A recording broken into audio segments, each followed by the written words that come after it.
ওরে নন্দী আসছে, নন্দী আসছে। না না কাকা, নন্দিনা নন্দিনা বং বারিস্তা আসছে তোমাদের সেটা ভাঙতে।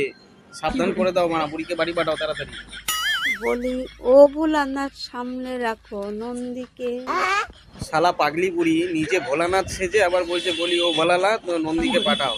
নন্দী মারা গেলে কিন্তু এমন গোতান গোতাবে মারা, আর কিন্তু সাজার তোমার স্কোপ থাকবে না, বলে দিচ্ছি। তাড়াতাড়ি এসব খোলো, খুলে মারা বাড়ি পালাও যাও।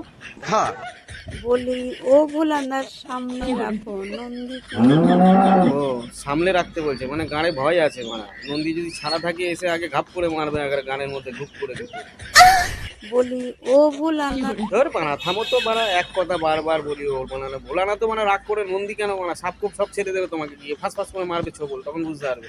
যেইভাবে জ্বালাচ্ছ মানে আর পাচ্ছি না। কাকি যাও বানা, বাড়ি যাও, কি ঘুমাও বানা, রেস্ট নাও, পান্তা খাও আর ঘুমাও। কোথায় যাচ্ছ? বাকি আছে এখনো, দাঁড়াও। আর এক বোকা চোদা আছে, দাঁড়াও, ওটাকে দেখো। এটাকে কি ভাবছেন, কেক? ওটারে দেখি তো কে কি ভাবছি, কিন্তু তোরে দেখে মনে হচ্ছে পাক্কা সুধীর ভাই।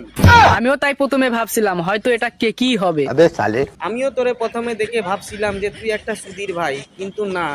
কিন্তু প্রথমে যখন দেখিছি, এখন থেকে আসে দেখি সত্যিই কেক। কিন্তু আমিও প্রথমে যখন দেখেছি তোকে সুধীর ভাই মনে হয়েছে, কিন্তু এখন যখন দেখতে পাচ্ছি তুই একটা পাক্কা বোকা সুদা।